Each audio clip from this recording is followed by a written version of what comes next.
22 अप्रैल को पहलगांव में आतंकी हमला हुआ। 24 अप्रैल को प्रधानमंत्री मोदी ने कल्पना से परे एक्शन की बात कही थी और उसके बाद से पाकिस्तान में एटम बम वाली कमेंट्री शुरू हो गई थी।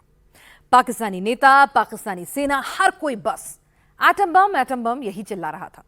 लेकिन एटम बम का सच कोई किसी को नहीं बता रहा। पाकिस्तान एटम बम की धमकी देता जरूर है, लेकिन धमाका नहीं कर सकता, क्योंकि 14 साल पहले ही पाकिस्तान के एटम बम सीज हो चुके हैं।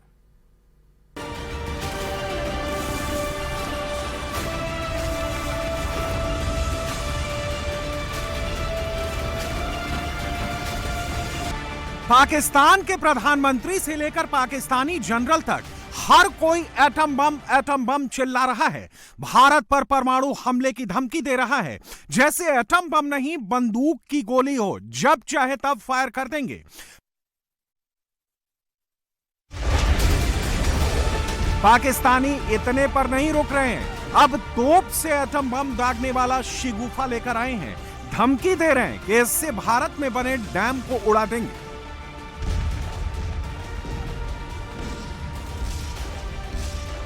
दावा तो यहां तक किया जा रहा है कि एलओसी पर इनकी तैनाती कर दी गई है, वो भी एक दो नहीं, पूरी 236 तोपों की। पाकिस्तानी इस तोप का नाम SH-15 बता रहे हैं। दरअसल पाकिस्तान के हिंदुस्तान से बचने का एक ही तरीका है, एक ही रास्ता है, वो है एटम बम। अगर इंडिया और पाकिस्तान में जंग हुई, अगर इंडियन आर्मी पीओके में दाखिल हुई, तो ना पाकिस्तान ये जंग रोक पाएगा, ना हिंदुस्तान की आर्मी के सामने टिक पाएगा, ना ही न्यूक्लियर वेपन चला पाएगा। इसकी टेस्टिंग भारतीय सेना भी कर चुकी है।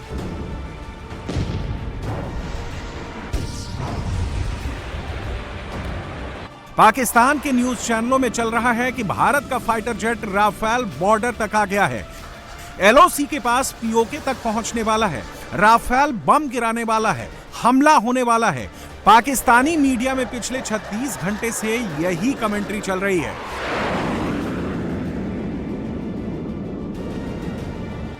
अगर पाकिस्तान ने एलओसी पर एटम बम वाली तोपें तैनात कर रखी हैं, तो वो कहां हैं? जंग अगर समंदर से लड़ी गई तो किसका पलड़ा भारी पड़ेगा? कौन समंदर की लड़ाई जीतेगा? इसकी टेस्टिंग भी हो गई है, इंडियन नेवी इसमें भी पास हो गई है।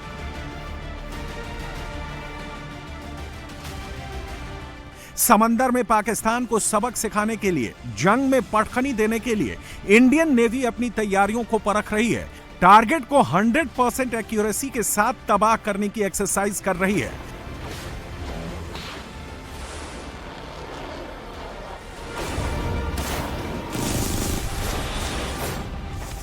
अरब सागर में इंडियन नेवी और पाकिस्तानी नेवी आमने सामने हैं। भारतीय नौसेना जहां युद्ध कर रही है, उससे ठीक 85 नॉटिकल मील दूर पाकिस्तानी नौसेना भी युद्धाभ्यास कर रही है। पाकिस्तान को डर सता रहा है कि कहीं इस युद्धाभ्यास की आड़ में कराची पर 1971 के ऑपरेशन ट्राइडेंट जैसा हमला न भारत कर दे। इंडियन नेवी आगे बढ़ी तो कराची को नो फ्लाई जोन घोषित कर दिया गया। दरअसल इसकी वजह है आईएनएस विक्रांत। आईएनएस विक्रांत ना सिर्फ एक एयरक्राफ्ट करियर है, बल्कि एक चलता फिरता एयरबेस और स्ट्राइक फोर्स भी है। आईएनएस विक्रांत अपने स्ट्राइक ग्रुप यानी डिस्ट्रॉयर, फ्रिगेट्स और एंटी सबमरीन शिप के साथ मिलकर पाकिस्तान के समुद्री रास्तों को ब्लॉक कर सकता है। कराची पोर्ट पाकिस्तान की लाइफलाइन है, यहां से 70% नेशनल ट्रेड और 80% पेट्रोलियम इंपोर्ट होता है। अगर आईएनएस विक्रांत ने इस पोर्ट को ब्लॉक कर दिया तो पाकिस्तान का ट्रेड बंद हो जाएगा, पाकिस्तान तेल को तरस जाएगा। आईएनएस विक्रांत के स्ट्राइक ग्रुप में शामिल MiG-29 फाइटर जेट्स 850 किलोमीटर तक हमला कर सकते हैं। इसमें 64 बराक और 16 ब्रह्मोस मिसाइलें हैं, जो हवा और जमीन पर सटीक निशाना लगाने में माहिर हैं। ये जेट्स और मिसाइलें पाकिस्तान के नौसैनिक ठिकानों, एयरपोर्ट्स को मिनटों में तबाह कर सकती हैं। पाकिस्तान को सबक सिखाने के लिए तैयारी सिर्फ समंदर में ही नहीं हो रही है, एलओसी पर भी है। इंडियन आर्मी एलओसी पर पाकिस्तानी फायरिंग का जवाब दे रही है। लगातार 7वें दिन पाकिस्तान ने एलओसी पर सीज फायर का उल्लंघन किया है। करीब 20 पोस्टों पर जबरदस्त फायरिंग की है। पाकिस्तान अब तक एलओसी से सटे नौशेरा, सुंदरबन, अखनूर, बारामूला, उरी, पुंछ और कुपवाड़ा समेत कई इलाकों में सीज फायर का वायलेशन कर चुका है, लेकिन भारतीय सेना इसका मुंहतोड़ जवाब दे रही है। हालत यह है कि पाकिस्तानी फौज के जवान अपनी पोस्ट छोड़कर जान बचा रहे हैं। पाकिस्तान में पैनिक हर लेवल पर मचा है और इंडियन एयरफोर्स का खौफ इतना है कि जब राफेल का खतरा बढ़ा तो पाकिस्तान ने अपने F-16 लड़ाकू विमान हटा लिए। पाकिस्तान ने अपने सभी F-16 फाइटर जेट को सरगोधा से 1200 किलोमीटर दूर पासनी एयरफील्ड में शिफ्ट कर दिया है। पाकिस्तान को डर था कि भारत के पास जो एयर डिफेंस सिस्टम S-400 है, कहीं वो S-400 की जद में आ गया तो F-16 तबाह हो जाएगा। इसलिए पाकिस्तान ने F-16 की जगह JF-17 फाइटर प्लेन को तैनात कर दिया है। हिंदुस्तान ने जल, थल और नभ में पाकिस्तान की क्षमता को चेक कर लिया है। पाकिस्तान की क्या क्षमता है, पाकिस्तान का रिस्पॉन्स टाइम क्या है, जंग में कितनी देर तक पाकिस्तानी फौज टिक पाएगी, इंडियन आर्मी ने सब कुछ पता लगा लिया है। पाकिस्तान को कीमत कम देनी पड़ेगी और भारत को ज्यादा देनी पड़ेगी। भारत ये ना समझे कि वो पाकिस्तान का अकेला नुकसान कर सकता है। अगर वो पाकिस्तान का 4 आने नुकसान करेगा तो भारत का कम से कम 10 आने नुकसान होगा इंशाअल्लाह। एक अनुमान के मुताबिक अगर भारत पाकिस्तान के बीच जंग होती है तो 300 से 500 मिलियन डॉलर या उससे ज्यादा खर्च हो सकता है। 10 दिन के युद्ध में पाकिस्तान का 2 से 5 बिलियन डॉलर खर्च आएगा। युद्ध अगर 30 से 60 दिन चला तो 10 से 20 बिलियन डॉलर खर्च हो जाएगा। पाकिस्तान की कुल इकोनॉमी 350 बिलियन डॉलर की है। कुल जीडीपी का 65% कर्ज में डूबा है। स्टेट बैंक ऑफ पाकिस्तान के पास 10.20 बिलियन डॉलर का फॉरेन रिजर्व बचा है।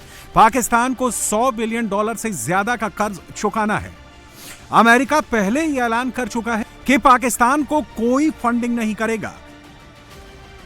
यह बात पाकिस्तान भी जानता है कि वो ना तो इंडियन आर्मी के सामने टिक सकता है और ना ही नेवी से समंदर में लड़ सकता है और ना ही आसमान से इंडियन एयरफोर्स का सामना कर सकता है।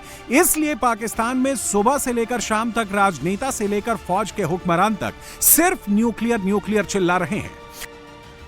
लेकिन शायद पाकिस्तान के हुक्मरानों को यह नहीं पता कि भारत के पास पाकिस्तान से ज्यादा घातक परमाणु बम हैं।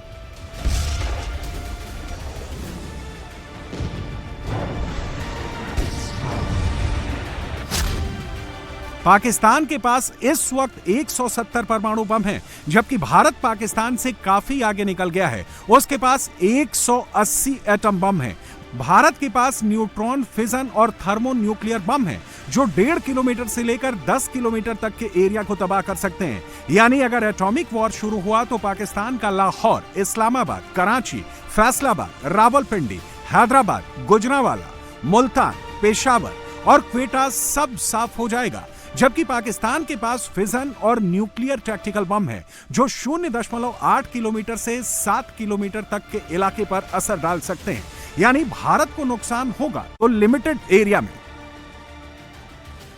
पाकिस्तान एटम बम वाला जो हल्ला मचा रहा है वो दिखावे वाला है। पाकिस्तानी आर्मी के मुखिया मुनीर से लेकर पाकिस्तानी प्रधानमंत्री शहबाज शरीफ तक सब जानते हैं कि इंडियन आर्मी ने एक बार पीओके पर कब्जा जमा लिया, तिरंगा फहरा दिया, तो पाकिस्तान सिंगल न्यूक्लियर बम नहीं चला पाएगा।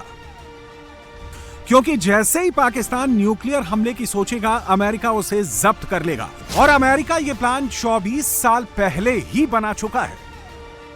अमेरिका के इस सीक्रेट प्लान का नाम है secret snatch and grab. America ने इसकी तैयारी 9/11 हमलों के बाद से ही कर ली थी। उस वक्त अमेरिका को डर था कि पाकिस्तान के बम आतंकियों के हाथ लग सकते हैं। 2011 में उसामा बिन लादेन को पाकिस्तान में मारने के बाद ये चिंता और बढ़ गई।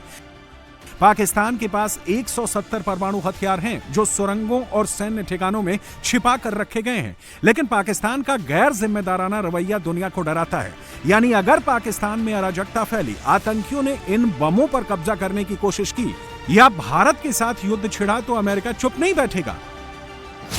स्नैच एंड ग्रैब प्लान के मुताबिक अगर अमेरिकी राष्ट्रपति को लगता है कि पाकिस्तान के परमाणु हथियार उनके देश के हितों के लिए खतरा है, तो वो इस प्लान को एक्टिव कर देंगे। माना जा रहा है कि तब अमेरिकी स्पेशल फोर्स जैसे डेल्टा फोर्स या नेवी सील्स तेजी से पाकिस्तान में घुसेगी और इन परमाणु बमों को गलत हाथों में पड़ने से बचाने के लिए इसे जब्त कर लेगी। 2011 में इसका डर पाकिस्तान के पूर्व सैन्य प्रमुख परवेज मुशर्रफ भी जता चुके हैं। तब मुशर्रफ ने न्यूक्लियर जब्त करने पर युद्ध छेड़ने की धमकी तक दे दी थी। ऐसा नहीं है कि अमेरिका को सिर्फ भारत की चिंता है। दरअसल पिछले साल एक रिपोर्ट भी आई थी।